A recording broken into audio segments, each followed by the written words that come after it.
All right, YouTube, and I'm back with another recap of round 7 this time for Operation Devil Dogs. Again, just giving an overview of how this game is going for those who wish to see how it can possibly play out, But anyway, yeah, here it is, the game so far. Right now, just kind of starting off with a victory point teaser. Right now, it is Allies have 4 victory points, and the Central Powers have 6 victory points, actually. Bit of a technicality, but I say technicality because right now the Central Powers do have the Africa point. They have one more Africa territory that contributes to the victory point, but the Allies can quite easily take it away because those two right now are open for business, as well as a few others, more or less. Derva State's open, German Southwest Africa is open, things like that. Cameron's open. But anyway, all right. So anyway, let's get into it, and then I'll conclude the recap with an overview of the specific points. So right now, Austria-Hungary. Austria-Hungary still has a force in Crimea. This force over here, that's all in Crimea. Their allies on their respective turns split. So this Ottomans went down to the Caucasus, as well as a few German units, taking out some Russian units, and then the rest of it went north. But in terms of what Austria-Hungary did, they took out contested Tyrol. There was only one guy there. Here is the boneyard dish for this round. Again, another positioning round, not a lot of combat on either side. This round, very much a positioning round, but as you can see, a few things were destroyed. Trenchworks were destroyed, minefield was destroyed, airship base was destroyed, Russian cavalry, French cavalry, and then infantry units. Yeah, get that over there. Okay, anyway, back to the show. Okay, so Austria switched gears away from Veneto, more or less, but they did drop a few guys off in Veneto and took it. That's the benefit of having a transport and a dreadnought right there. But they positioned the bulk of themselves up in Tyrol up here. They have a few units in the Balkans right now, but more or less did that and sent units up to Poland. They railed units to Poland and towed units to Galicia. So as you can see, the Central Powers are kind of repositioning over here. So we had the standoff all game down in southern Russia, and now we got something boiling up here in Poland and Belarus.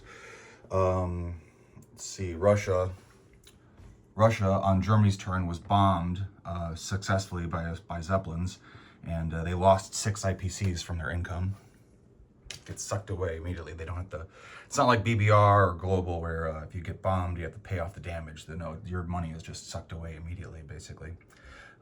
Similar to like convoy disruptions and stuff.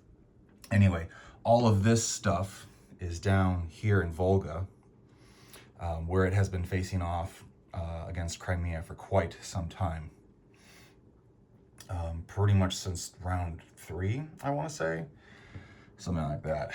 But now it's finally splitting up and stuff, like I said. But also, Russians have quite a sizable amount of stuff here in Belarus. He's been producing fighters, so gearing up for a dogfight probably at some point. There's 3 fighters in this army here, and there's 1 up here against 3 German fighters, and then we got an Austrian fighter down in here in Crimea. Going on to what Germany did. Germany has had to pull back and fortify, pulling out of Alsace to save their expensive units. This is the Western Front, basically, right here. This is all of France's stuff, America's stuff, and Germany's stuff that they have in Rhine province. They pulled all that out of Alsace minus 1 infantry. And then on France's turn, France went up to Belgium, where the Brits collectively landed themselves as well, or congregated. That's the word I'm looking for, congregated, and there were Americans there already on the previous turn. So there's a bit of a again, bit of a boil happening on the Western Front right now. But the Allies do have the Western Front point. Germany has Rhine province, and then the Allies have the rest of the other 5 territories that are included with that. So fun stuff. All right. Let's see. Germany had built, did max builds in Rhine province and Bavaria, and they built units down here. They also got an elite on their turn, but they did not place it. Was any other technology placed this turn? I don't think so. I don't think I can recall exactly. Yeah, there's so many elites on the board right now that Germany didn't have. They have an elite here, they have an elite here, and they have an elite here. So you can't have more than one of each tech per power in a territory. So that kind of does limit you to some degree. Okay, let's see what else. Down here in Africa, this is the really interesting thing that's been going on. Germany congregated in Angola, and as you can see, some Ottomans lined up with them as well. And the Brits have just been, they haven't been taking any bait. They've just been built in South Africa right here. Same with Egypt. This standoff has been going on pretty much all game. This standoff here has been moving around, but it just has been continued all game. Germany brought down units from Nigeria with those transports that they had dropped off from the Pacific earlier, brought them to Angola, and also walked in and liberated Togoland. So that is a little interesting right there. Germany also took, Caucasus was contested, I believe, and then so by the Turks, and then Germany came in, the Turks and the Russians, Germany came in and snagged it from the Turks. So Germany controls Caucasus right now, but that allowed those units on their turn to get, there was one Ottoman infantry in there. The Ottomans came down from Crimea, and then that infantry snagged open Persia. So that's cool. Getting a little ahead of myself in the turn order, but basically France, like I said, took out Alsace, which snags them the minor city of Strasbourg, and they pulled up there, pulled up to Belgium as well. So that basically was that. We got a lot of fighters. We haven't had a dogfight. We haven't had a dogfight that's resulted in an ace all game. The only dogfight I think we've had was in the Middle East, and the Brits and the Ottomans took each other out. But yeah, we haven't had any dogfights. We're all scared this game, I guess. So that's kind of fun. But anyway, I'm imagining something will happen sooner or later like that. Let's see, Britain, like I said, lined up there in Belgium. They got their units, their added units off of Greenland and Iceland, and Canadians to come down and land there. So they got a sizable, what's the word I'm looking for? Pipeline going. All right. That will definitely help out the French against the Germans. But what will these Austrians do? Time will tell. Let's see. Okay, Japan. Let's see. Well, Japan basically mobilized itself to come down to New Zealand and German Samoa, so that they're gearing up. They're gearing up to take away Chile from Germany, basically. And then after that, they'll basically just be out of the game because they won't really have much else. They won't have really anything else to do in the Pacific. The Ottomans, actually back up to Britain a little bit. Britain did walk in and take northern Anatolia and Syrian desert. They backed out of Arabia, and they got units down to South Africa, as well as they brought down 2 infantry, 2 artillery, built an artillery and a fighter. So South Africa is good on the defense. They have a machine gun. They got a lot of infantry, 6, 7, 8, 10 infantry. They got a lot of stuff. So will Germany be able to attack? Will Germany attack? I'm playing Germany, and I don't even know. But Germany does have several artillery. They got some elites there, and they have a machine gunner too. So it's a lot of 3s against a lot of 3s and a lot of 4s, and some 4s as well. But anyway, yeah, so we'll see what happens over here. Italy, oh, I forgot to take the marker off. Italy liberated Veneto. It's basically all they did on their turn and just built some more ground units. They have a fighter. All this stuff here is in Tuscany. Let's see. And then US brought units that had landed in Morocco to Rome, bought more transports, basically the last round of being able to do anything with that stuff. We have transports here in C-Zone 16 that came down from 20, leaving those dudes up there, and meeting up with a couple more transports with more units on the way. Another transport also got sent down to Brazil, so we'll see what's going on there. Yeah, we'll see. All right, and China. The Empire of China came down and smashed contested Zhejiang, and then the Republic of China smashed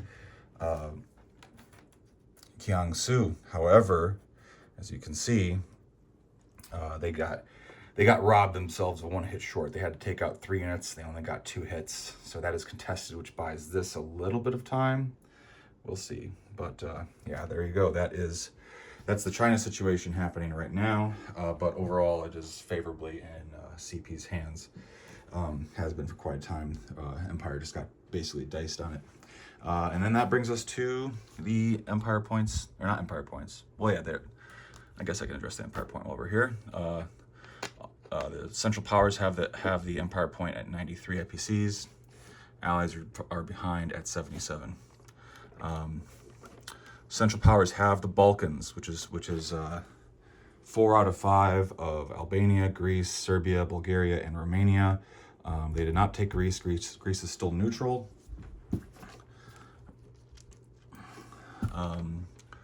But yeah, technically, currently they have it, although it can be a little disrupted a little more easily. They also have the Black Sea currently, which just means that they control the most territories around the Black Sea. Allies control Armenia, but the Central Powers control 1, 2, 3, 4, 5, 6. So there's that. And then, let's see. Central Powers, like I said, they technically have the Africa point right now, which let's see, Central Powers have 1, 2, 3, 4, 5, 6, 7, 8, 9, 10. If I counted that correctly, 10. And then the Allies have 1, 2, 3, 4, 5, 6, 7, 8. Right? Madagascar doesn't count. Yeah, we'll quadruple check this. 1, 2, 3, 4, 5, 6, 7, 8. Yep. Now the Allies can also they can get they haven't attacked Cyrenaica yet. They can possibly just be putting that off. They could land in Dervish State really easily. They could use these transports to start landing in, Cameroon, Nigeria, any of those. The only territories in Africa that do not contribute to the Africa point are the Italian territories, Abyssinia, and the pro-British territories. So the British and Portuguese colonies, also the Spanish colonies, don't count. But all the other territories count towards the Africa point. But right now, it's 10 to 8. Like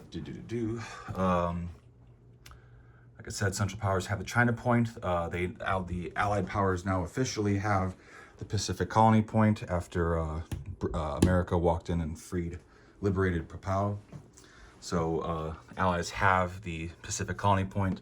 Central Powers have the Empire point, and they have Belgrade. They also have 3 minor cities. The Allies currently have 2 minor cities, and the Central Powers have 4 minor cities currently. Allies have Strasbourg and Basra. For a brief period of time, they had Ankara. Central Powers have Baku, Kiev, Warsaw, and Bucharest. So there you go. Good little overview for our game. Now I got to catch up with Austrians, Russians, and then do the German turn. This is a game between Crowdfather and myself as the Central Powers against Jonah and the Madman as the Allied powers. And even though things are looking grim for the CP in several areas. It's still looking like a close game. So I don't know. We'll see what, like I like to say, we'll see what happens. And that's one thing I like to see with this game is just what actually happens with it, because there's just so many things that can get steered one way or another, and the little battles are interesting because of the 1 round of combat. So anyway, take care and stay tuned for the next recap.